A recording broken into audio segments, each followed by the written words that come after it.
ஜெர்மனியில் வாடிக்கையாளர்களின் அபிமானத்தை பெற்ற நியோராவின் மெகா சேல் தொடர்கின்றது. மே 9 சனிக்கிழமை காலை 10 மணி முதல் மாலை 5 மணி வரை லண்டோவில் நியோராவின் மெகா சேல். சாரிகள் 70%, லெகங்கா 50%, சுடிதார் 50% வரை விலை தள்ளுபடி. உங்கள் புடவை தேவைகள் அனைத்தையும் ஓரிடத்தில் பூர்த்தி செய்ய நியோரா.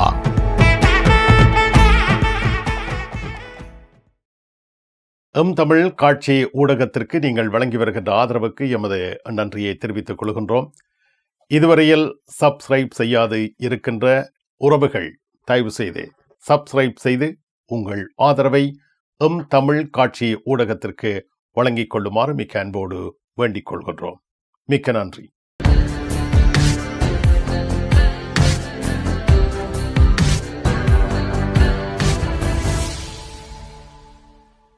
ஜெர்மனி செய்திகள்.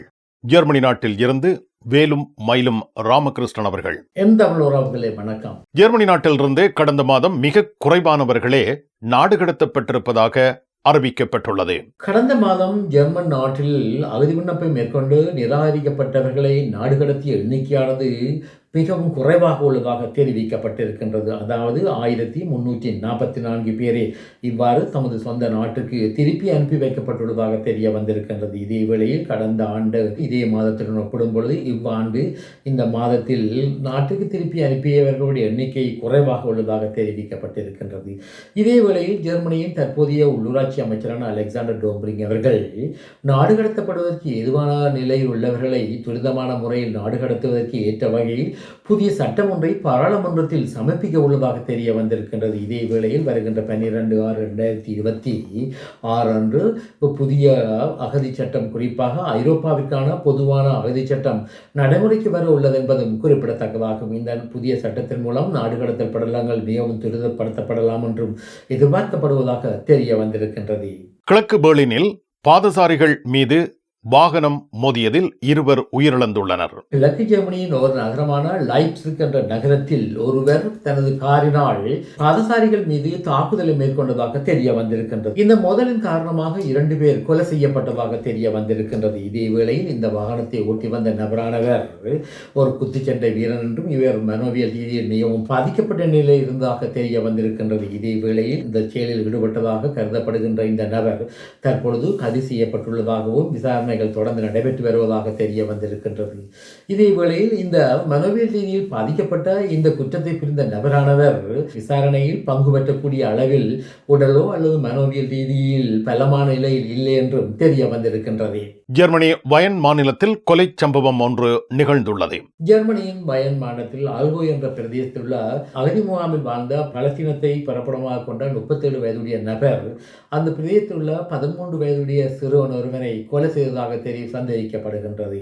இதேவேளையில் இந்த கொலை குற்றத்தில் ஈடுபட்டார் என்று சொல்லப்படுகின்ற இந்த 37 வயதுடைய நபரை கைது செய்வதற்கு போலீசார் முயன்றதாகவும், இதேவேளையில் போலீசார் மீது இவர் கத்திக்குத்து தாக்குதலை மேற்கொள்ளக்கூடிய செயற்பாட்டில் ஈடுபட்டதாக தெரிய வந்திருக்கின்றது. இதன் காரணத்தினால் போலீசார் இவர் மீது துப்பாக்கி பிரயோகத்தை மேற்கொண்டதாகவும் தெரிவிக்கப்பட்டிருக்கின்றது. ஜெர்மனியில் உங்கள் நண்பன் கோபரா ஞானம். நாகரிக நங்கிற்கும் ஆடவருக்கும் ஏற்ற நவீன ரக புடவைகளை ஜெர்மனியில் நாள்தோறும் அறிமுகம் செய்யும் கோபரா ஞானம் ஸ்தாபனத்தில் தரமான ஆடை திணுசுகளை எப்பொழுதும் மலிவு விலைகளில் பெற்றுக் கொள்ளலாம் என்பதை மறந்து விடாதீர்கள். கோபரா ஞானம் டோட்மண்ட். ஜெர்மனி நாட்டில் தொழிலாளர்களுக்கு வழங்கப்பட வேண்டும் என்ற 1000 யூரோ நிதி உதவி தொடர்பான அறிவித்தல் வெளியாகியுள்ளது.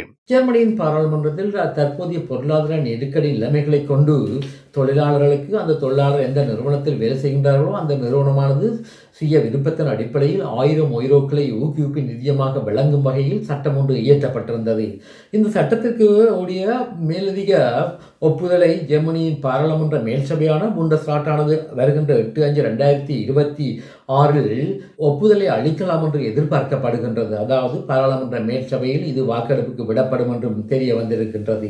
இது இவ்வாறு இருக்க ஜெர்மனியின் ஆளும் கூட்டு கட்சியின் முக்கிய பங்காளி கட்சியான SPD கட்சியானது ஒருவர் ஒரு நிறுவனத்தில் வேலை செய்து செய்து கொண்டு அந்த நிறுவனத்தினால் வழங்கப்படுகின்ற வருமானம் போதுமானதாக இல்லாத இடத்தில் அவர் சமூக உதவி பணத்தை மேலதிக உதவியாக பெற்று வாழும் பொழுது இவர்களுக்கு இந்த நிறுவனமானது 1000 யூரோக்களை ஊக்குவிப்பு நிதியமாக வழங்கினால் சமூக உதவி திணைக்களமானது இந்த 1000 யூரோக்களை வருமானமாக கருத்தில் கொள்ளக்கூடாது என்ற ஒரு கருத்தையும் ஆளும் கூட்டு கட்சியின் முக்கிய மத்திய கட்சியான CDU கட்சிக்கு தெரிவித்துள்ளதாக தெரிய வந்திருக்கின்றது. இது சம்பந்தமாக மேலும் ஒரு விவாதம் ஒன்று நடைபெறலாம் என்றும் எதிர்பார்க்கப்படுகின்றது. ஜெர்மன் பாராளுமன்றத்தில் இவ்வகையான என்லெஸ்டும் பக்கெட் என்று சொல்லப்படுகின்ற சட்டமானது நிறைவேற்றப்பட்டு இது அமுலுக்கு நடைமுறைக்கு வந்தால் ஜெர்மன் அரசாங்கத்திற்கு 2.8 பில்லியன் யூரோக்கள் இழப்பீடு ஏற்படலாம் என்று எதிர்பார்க்கப்படுவதாகவும் இந்த செய்தியை வெளியிட்ட பத்திரிகைகள் தெரிவிக்கப்பட்டிருக்கின்றது. அதாவது தொழிலாளர்களுக்கு தொழில் நிறுவனங்கள் 1000 யூரோக்களை ஊக்குவிப்பு நிதியமாக வழங்கும் பொழுது இந்த தொழில் நிறுவனங்களுக்கு வரிச்சலுகைகள் ஏற்படலாம் என்று தெரிவிக்கப்பட்டிருக்கின்றது. ஜெர்மனி தொடருந்து சேவை 6.99 யூரோவுக்கு பயணச்சீட்டுகளை வழங்கவுள்ளது.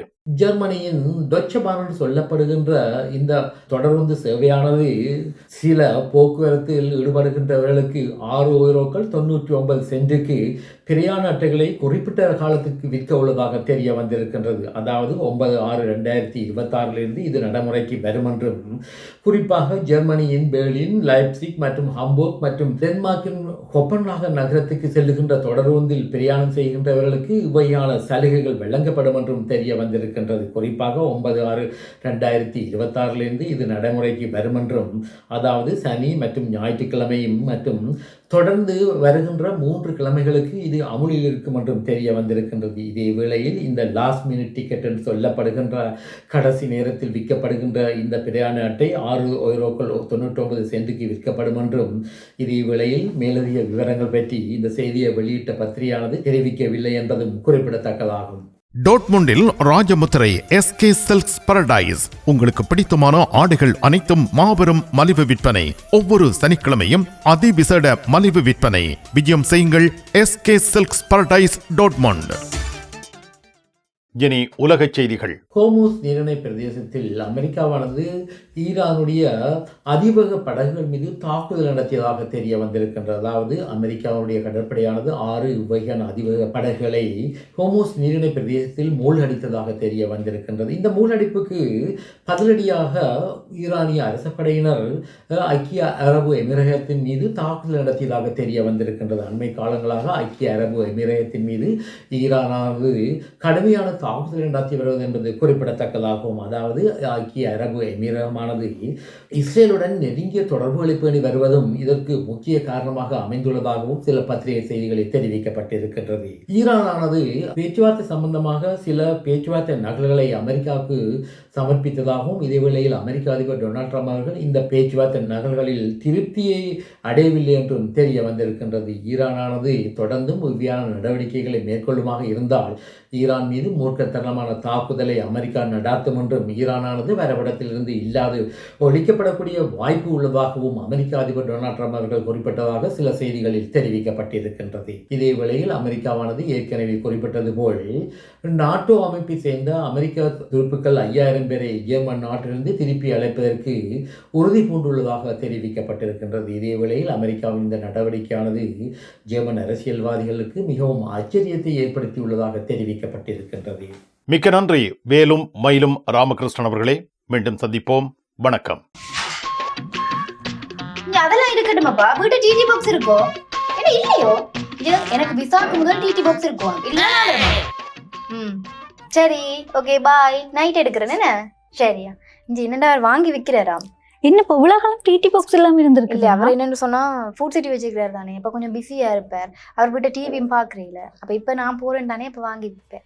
மறந்துடாதீங்கோ, நீங்களும் வீட்டுல டிடி பாக்ஸ் வாங்கி வைங்க. தமிழ் தொலைக்காட்சிகளின் நிகழ்ச்சிகளை தங்கள் இல்லங்களுக்கு எடுத்து வருவதில் முன்னணி வகிப்பது டிடி பாக்ஸ். நீங்கள் விரும்பும் தொலைக்காட்சி நிகழ்ச்சிகளை இலகுவாக பார்த்து மகிழ டிடி பாக்ஸ். விவரங்களுக்கு 0049 1630 00 78 00.